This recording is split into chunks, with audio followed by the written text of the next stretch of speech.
Indian national Lokdal के हरियाणा प्रदेश अध्यक्ष नफे सिंह के कत्ल के मामले की जांच राज्य सरकार की सिफारिश पर सीबीआई को सौंप दी गई। सूत्रों के मुताबिक ऐसा इसलिए किया गया है क्योंकि नफे सिंह के कत्ल में सुपारी किलिंग के सबूत मिले हैं और इसके तार ब्रिटेन में बैठे एक भारतीय गैंगस्टर से जुड़ते हुए नजर आ रहे हैं।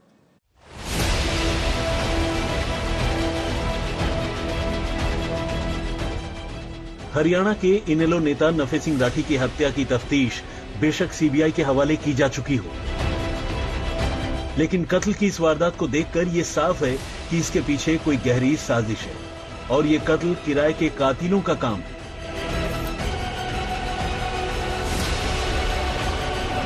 पुलिस सूत्रों को इस मामले में ब्रिटेन में रह रहे एक गैंगस्टर कपिल सांगवान पर शक है, जो पहले भी इस तरह की राजनीतिक हत्याएं करवा चुका है। ऐसे में पुलिस मामले की जांच सीबीआई के हवाले करने से पहले उस संदिग्ध बदमाश के बारे में ज्यादा से ज्यादा जानकारी जुटा लेना चाहती है, ताकि मामले की जांच में सीबीआई को भी मदद मिल सके। फिलहाल पुलिस ने इस सिलसिले में 7 लोगों को नामजद किया है, जबकि 5 आरोपियों के नाम अब तक साफ नहीं है। लेकिन जिन 7 लोगों को इस मामले में आरोपी बनाया गया है, उनमें सबसे बड़ा नाम हरियाणा के ही एक पूर्व बीजेपी विधायक नरेश कौशिक का है, जबकि नगर परिषद चेयरमैन सरोज राठी के पति रमेश राठी, चाचा ससुर कर्म राठी, देवर कमल राठी के साथ इसी परिवार के कई और लोगों के खिलाफ एफआईआर दर्ज की गई। पूर्व विधायक नरेश कौशिक साल 2014 में विधायक चुने गए, लेकिन बाद में अगला चुनाव हार गए। इन दिनों वो रोहतक लोकसभा के संयोजक भी हैं। शक के घेरे में आए गैंगस्टर कपिल सांगवान पर दिल्ली में बीजेपी किसान मोर्चा के पदाधिकारी सुरेंद्र मटियाला की हत्या का इल्जाम है। असल में गैंगस्टर सांगवान बीजेपी नेता मटियाला की गैंगस्टर मंजीत महल से कथित नजदीकियों के चलते नाराज था। उसने मटियाला को मंजीत महल से दूर रहने या फिर इसका अंजाम भुगतने की धमकी दी थी। सांगवान और महल का गिरोह एक दूसरे का कट्टर दुश्मन है और दोनों गिरोह के गैंगवार में अब तक दर्जन भर से ज्यादा लोग मारे जा चुके हैं।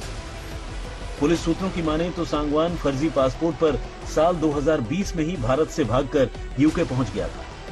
इसके बाद उसके खिलाफ रेड कॉर्नर नोटिस भी जारी किया गया। फिलहाल उसका केस इंटरपोल के पास है, मगर हकीकत यही है कि वो ब्रिटेन से बैठे बैठे ही भारत में जुर्म की वारदातों को अंजाम देता रहा है।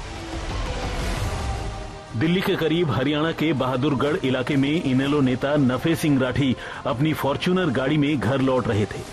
वो किसी जानकार की 13वीं में गए थे, लेकिन अभी उनकी गाड़ी शहर के बराही रेलवे क्रॉसिंग तक पहुंची ही थी कि ट्रेन आ जाने से उन्हें अपनी गाड़ी रोकनी पड़ी।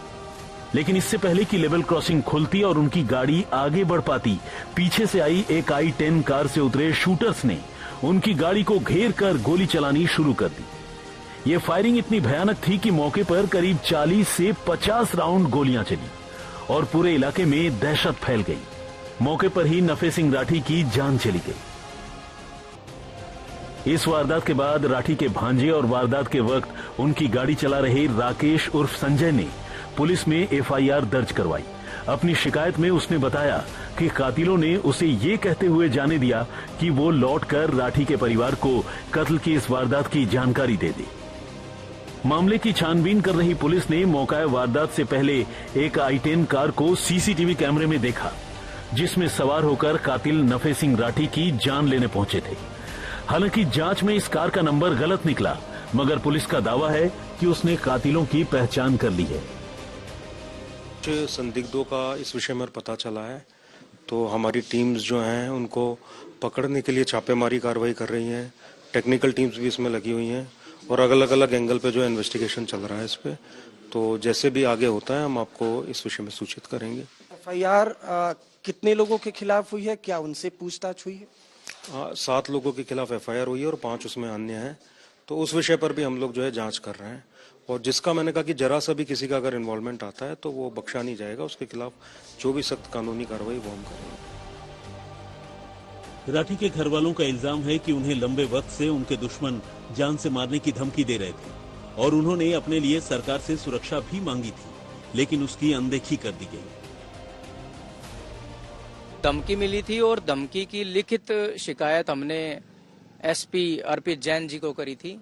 चौधरी अभय सिंह चौटाला जी ने उनसे बात करके कहा था कि मेरे पार्टी के प्रदेश अध्यक्ष हैं, वो आपसे मिलेंगे और आप इस झज्जर के डिस्ट्रिक्ट के कप्तान हैं, आपकी जिम्मेवारी है आम आदमी की भी हिफाजत करना और मेरे पार्टी के प्रदेश अध्यक्ष की भी हिफाजत करना। लगभग 10 बार चीफ मिनिस्टर जी मनोहर लाल जी से मैं खुद विधायक जी के साथ मिला था। हर विधानसभा सेशन से पहले या किसी भी अन्य सामाजिक स्थान पे हर बार ये कहा गया कि हमें सुरक्षा दे दीजिए, हमारी जान को खतरा है। लेकिन चूंकि हम दूसरी पार्टी के हैं और विरोधी पार्टी के नाते सिर्फ द्वेष भावना के चलते वो चाहते थे कि हमारा नुकसान हो, इसीलिए उन्होंने हमारे साथ ये होने। इस कत्ल के पीछे कोई सियासी रंजिश है, जमीन का झगड़ा है या फिर कुछ और, इसका खुलासा तो पुलिस की तफ्तीश में होगा। लेकिन फिलहाल कत्ल के तौर तरीके को देखकर यह साफ है कि इस काम के लिए किसी पेशेवर गैंग को सुपारी दी गई थी, जिन्होंने पहले रेकी की और फिर अत्याधुनिक हथियारों से गोली चलाकर नफे सिंह राठी की जान ले ली। नफे सिंह हत्याकांड में दर्ज एफआईआर में पूर्व विधायक नरेश कौशिक समेत 7 लोगों का नाम दिया गया है। केस में आईपीसी की धारा 147, 148, 149, 307, 302, 120B, 25, 27, 54 और 59 आर्म्स एक्ट के तहत मामला दर्ज किया गया है। मामला बेहद हाई प्रोफाइल है और जिस पेशेवर तरीके से इस हत्याकांड को अंजाम दिया गया है, जाहिर है पुलिस और जांच एजेंसियां एक खास एंगल को भी टटोलने की कोशिश में होंगी। प्रथम शर्मा के साथ अरविंदो झा, बहादुरगढ़, आज तक।